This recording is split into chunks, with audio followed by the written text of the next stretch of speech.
Yes, catch them unaware. Of course, I'll set the trap. I'll draw them in. You take their flank. Right. Hit them from two sides.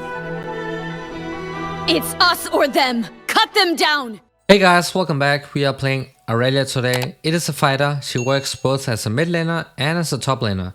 She's difficult to master, but due to her high outplay potential, it is also a champ that rewards you for the time put into her.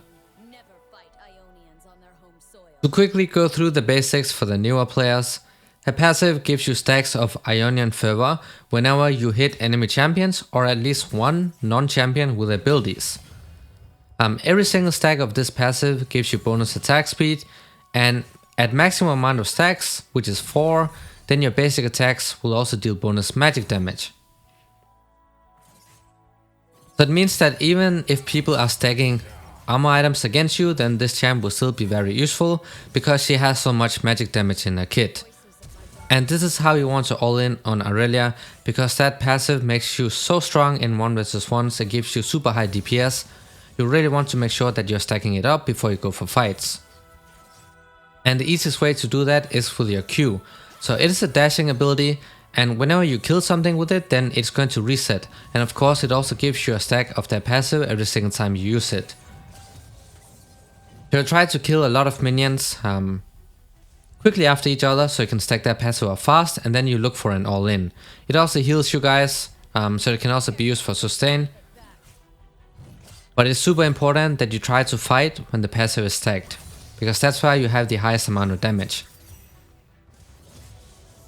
Your E is this ability that will CC the opponent if you hit them with it, and then it will also mark them. So you have two ways of resetting your Q. The first one is if you execute somebody with it, doesn't matter if it's minions or champs. And then the second way is dashing to somebody who has a mark on them. And you can mark somebody with your E or your ultimate. So it's a champion that can be very mobile as long as you hit your skill shots. And that W gives you damage reduction. It works both against physical damage but also magic damage. And we max this ability second because we want to have this on a lower cooldown. It really does a lot against these champs because it will end up reducing so much damage. So when you use it, you want to save it for the highest damaging ability from the opponent, so you can reduce as much damage as possible. When you use that E, guys, it can be pretty difficult to hit at the start, but you can also hide it during your Q animation, so you make it harder for the opponent to see when it's coming in. So because of how strong lethal tempo is right now, that of course also makes Irelia a lot stronger because it is an auto attack type champ. It's a champ that deals most of the damage through auto attacks. Your Q also procs on hit, so that also counts as an auto attack. So lethal tempo is going to be so OP, gives you really high damage. Her all-ins are really super strong without the keystone because she gets so much attack speed and bonus damage through that passive. But with lethal tempo, she's going to be so much stronger. So always try to fight with the passive up. That's going to allow you to win most trades in the early game. The first complete item we will be going for is the Blade of the Ruined King. It's one of the strongest first item purchases you can make, and that of course counts Irelia as well, and also something like a Jax. It's going to make your early game super strong, so you really want to play for that as well. As soon as you have it, that's when you really start snowballing.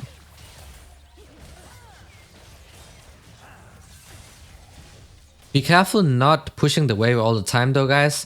You want to keep a few stacks up, and then when you're all in, that's when you can like max out the stacks, because the moment you have full stacks, then the opponent will just back off if he knows what this champ can do. So it can be pretty difficult to engage. So if you have like 1 or 2 stacks, and then you engage, and then you can get the last couple of stacks on the enemy champ.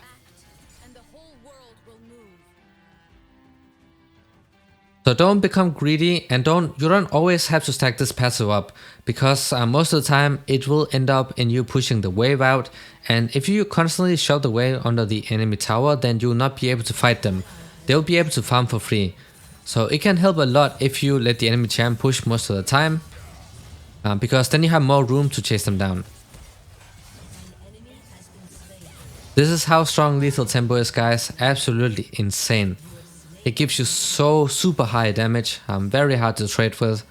Most champs can't even do anything. Even those champs that you normally struggle against, they will also have a very hard time against you.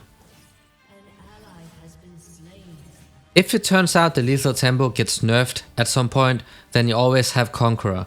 These are the two main keystones that you use on Irelia. So got that ultimate, guys. The passive will permanently reduce the cooldown of your Q. So in the later stages, even if you miss your Q and it goes on cooldown, then it will still be on a very low cooldown. So you will have it up really fast anyways. And then the active, of course, dealing damage, and then it also marks the opponent and it will also slow them. So that makes your fighting a lot better. And this is like the second ability that gives you a mark. So now you have two abilities that can reset your Q. So now you become a lot more mobile.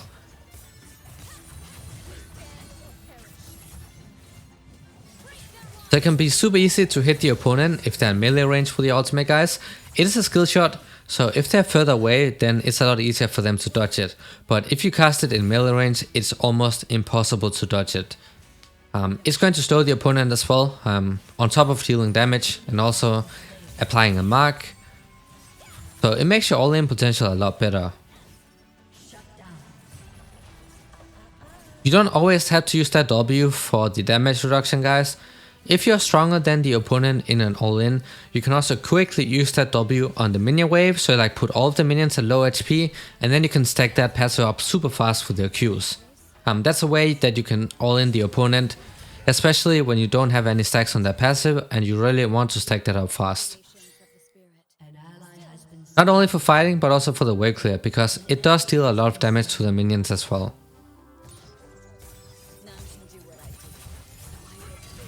We're just pushing out the wave really fast and then we can reset.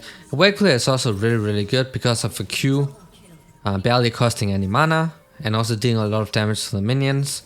And then also that passive that gives you so much attack speed, so you have absolutely no issues showing out the waves. As I said earlier on, we are going for the Blade of the Ruined King. The thing is, guys, your Q also procs that passive of the Blade of the Ruined King because it procs on hit. So even if you build lifesteal items like the Vamp Scepter, that is also going to work on your Q because it counts as an auto attack.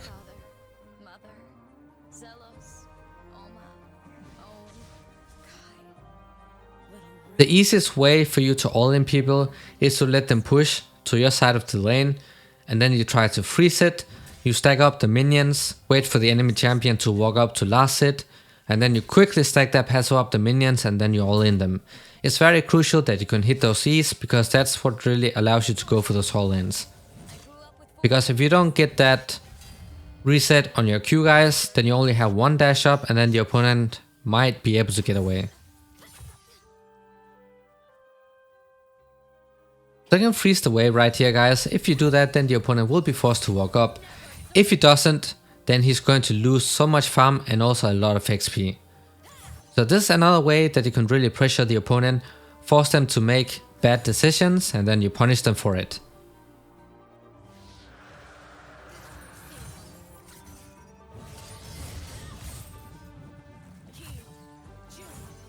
Just constantly keep the wave at your side of the lane. It also makes you safe from jungle ganks, like right now.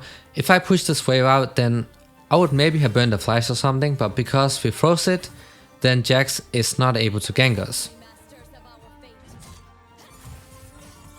So that's also another benefit of being able to probably manage the waves. So unfortunately right here we did not have anything up. If we had that E up, then we could have survived him. But we are winning top lane and that's what matters because Irelia is a champ that snowballs really hard. As soon as you give her like 1 or 2 kills, she's just going to snowball out of control. It's crucial that you really make sure that you actually last hit something with your Q, because if you don't, it's going to go on cooldown unless there's a mark on the enemy champ. And if it goes on cooldown this early on in the game, then you will not be able to fight. people will be able to trade back and you won't be able to do anything. So it's very important that you make sure that this Q resets.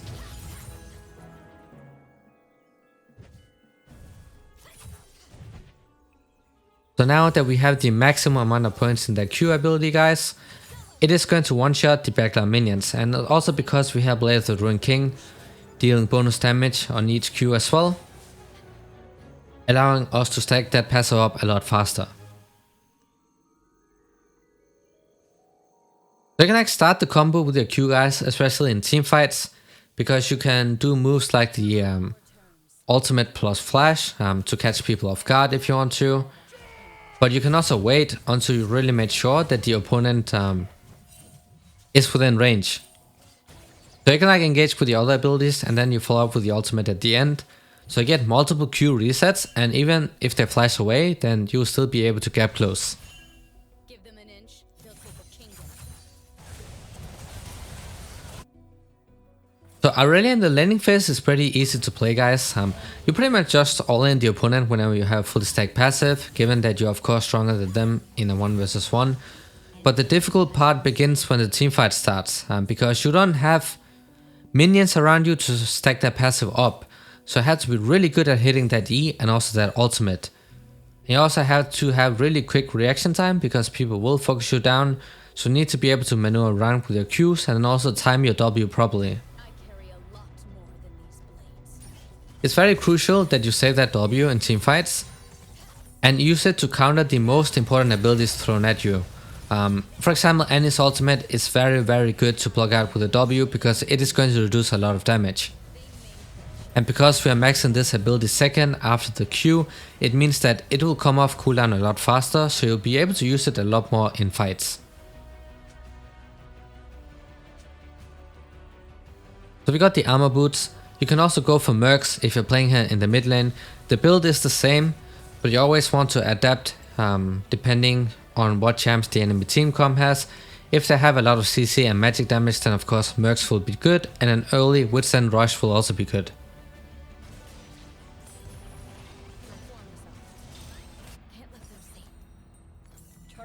So we got Blade of the Ruined King as the first item because it's the strongest one item rush you can do on Irelia.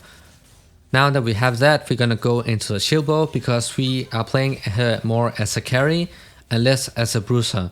Because for lethal tempo, she's very strong as a carry. So that's like the highest damage build we're going right now. So you can see how easily we can push out the waves and also how fast we can stack up that passive.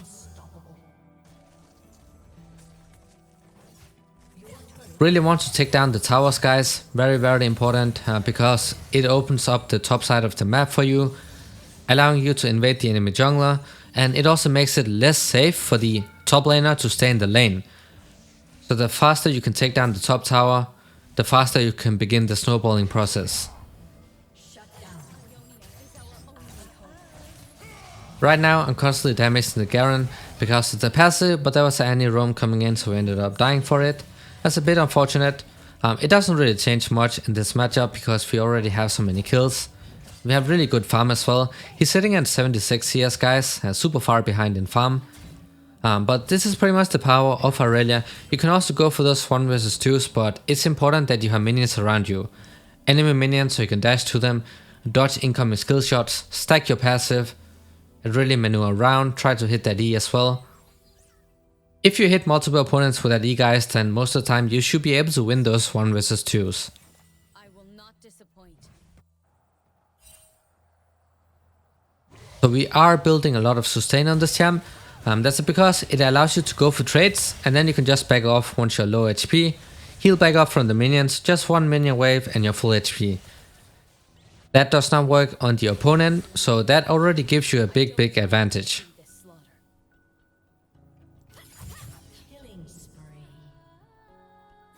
Just focus on pushing the waves out at this stage of the game.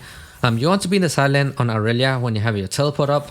It can be a bit risky split pushing when you don't have your TP, because most of the time your teammates will get caught out. It happens all the time. So when you don't have your teleport up and you think that your teammates are going to get caught at some point, just group up. But when the TP is ready, or when it's almost ready, then go to the side lane, split push, get all that gold and XP for yourself.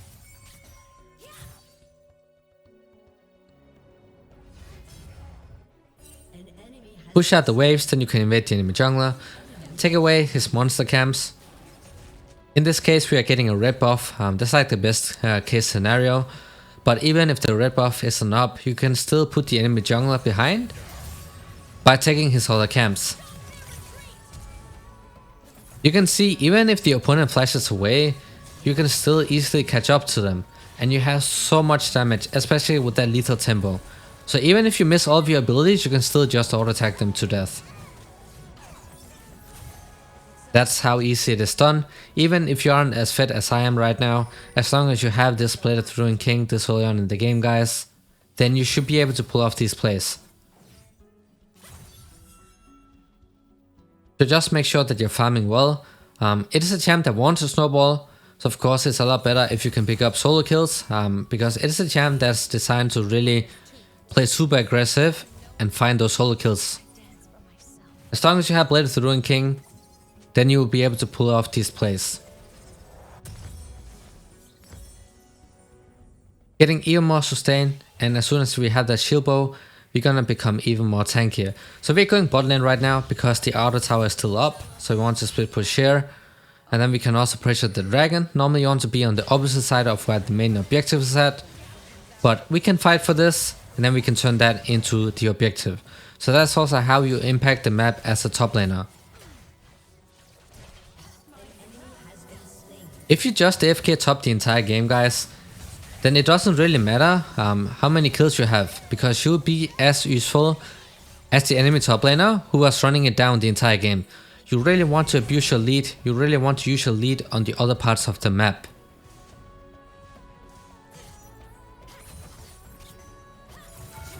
If you notice, then I really try to cancel or hide the animation of my E as much as possible. And the way you do that, of course, is by dashing at the same time that you throw it out. Makes it a lot harder for the opponent to see, and also allows you to get those free hits with that ability.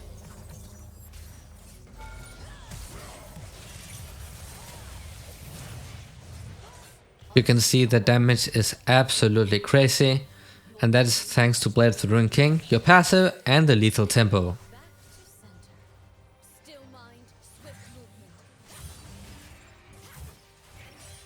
So I have a lot of sustain. So if that's a jungle camp nearby and you need to heal up really fast, then of course just take it and you're gonna be full HP. Just look at that healing. That is absolutely not balanced. Even if the opponent is buying anti-healing, it really doesn't matter that much. Now I can get the shield bow, and then we can itemize into heavy damaging items like the Ginsu's Race Blade. That is going to turn crit chance into more on hit, and then we also get that on hit damage off a lot more often. So it's going to amplify the effects of the Blade of the Ruined King, your passive, items like the Wit's End. So it's like the ultimate carry build that you can go on Irelia. So if you really want to 1v9 the game, guys, then this is the build that you should go for. And the build is the exact same for mid and top lane, so you can just use the same build that I showed at the start of the video.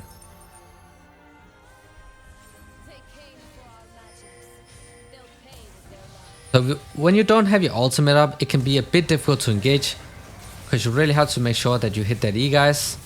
But if it doesn't reset, like here, because I didn't hit the Garen, then you're going to be super useless. So that's what makes it really hard to play, mainly at team fighting. Really make sure that you hit that E. If you do so, then you can engage. Just like this. And this is how you snowball out of control. Use that lead to get down objectives. You can take down towers really fast as well, because you have so much attack speed, they just auto attack the towers to death. And it takes almost no time either.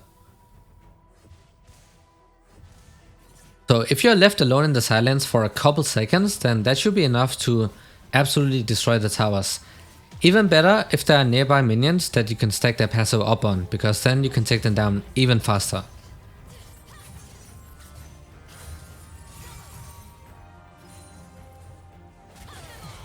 So we did overextend a bit too much right here. Important that you don't greed too much when you play these carry type champs, because you are easy to shut down when you're building them as a carry. Irelia can still be played as a bruiser, then of course she's going to be a lot tankier, but you also have less damage. So when you play this carry version, then be careful not to overextend like I did. Be extremely careful, spend most of the time in the side lanes and only group when you really have to.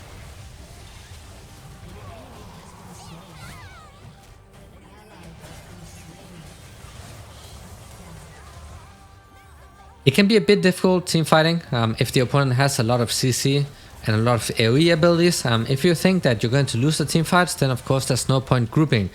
So just stay in the silence. As long as you're stronger than the opponent, then you will be able to pressure, and most of the time there will be at least one other player joining them in the silence. If you somehow get a kill in the side lane in the mid game, guys, then you'll be able to pressure the enemy team a lot more, allowing your teammates to get down objectives like the dragons, the Rift Herald, maybe even the Baron or the Elder Drake in the later stages of the game.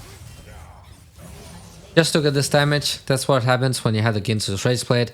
Even if they're building tank items, it doesn't matter. You're going to absolutely shred them, because you also deal a lot of magic damage.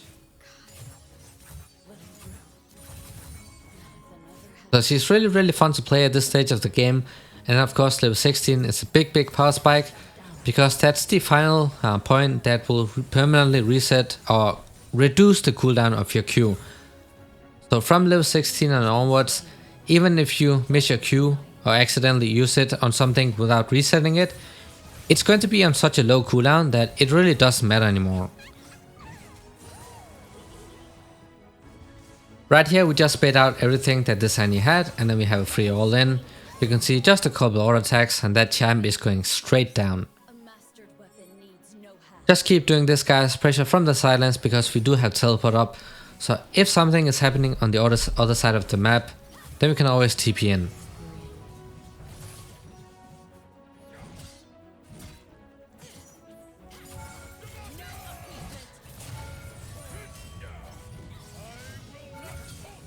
Just look at that auto attack damage, that is absolutely not balanced. We're able to get so much attack speed from that lethal tempo, guys.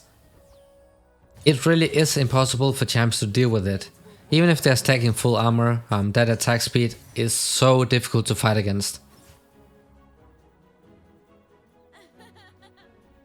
We have a lot of gold. At this point in the game, you normally get with Scent. They do have Jax, which also deals some magic damage, but the Annie also has a lot of burst damage. So with Scent will be the perfect item.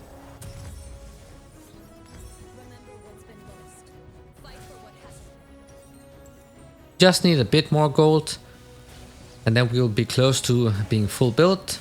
Even if you don't have a lot of kills, as long as you make sure to farm up well, then you can also create leads that way.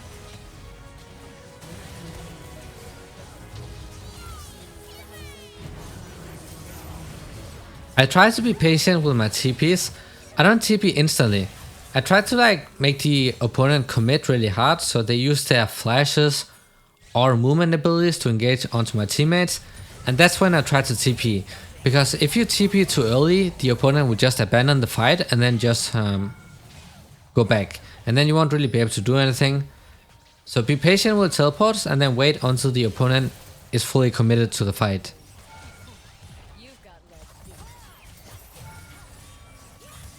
Just look at that damage, that's absolutely insane.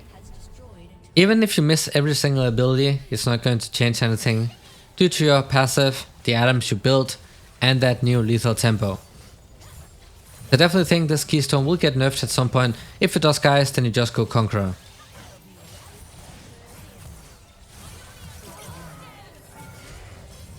And this is what this champion can do. It is a champ that rewards you for the time put into her, guys. It's going to take a lot of games before you really master this champ. But if you do so, then you should be able to carry a lot of games by yourself.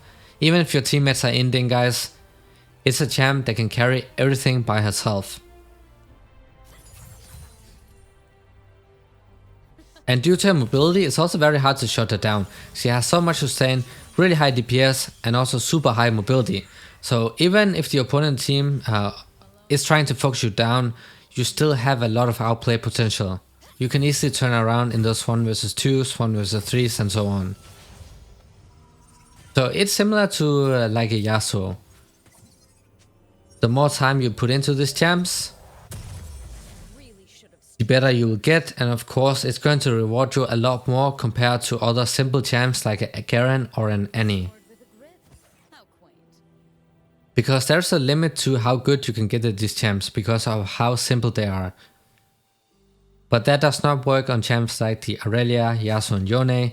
You can always get better. There are always ways for you to play out the fights better. Don't group up with your team if you don't have the teleport up. It's a lot safer. If they get caught, then you'll always be able to help them out. But normally you want to focus split pushing as much as possible, because that is the fastest way and easiest way for you to extend the lead. Team fights are typically ARAM, so it's a bit 50-50.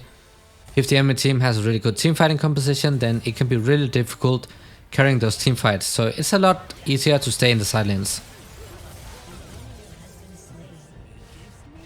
But if you're playing low elos, then of course it can be a lot safer to just group up. You don't want to be grouped up all the time though, it's a waste of time guys, you're losing XP and gold. But this is pretty much how you play Irelia guys. So I hope this video was helpful. As always, thank you so much for watching and see you all in the next one.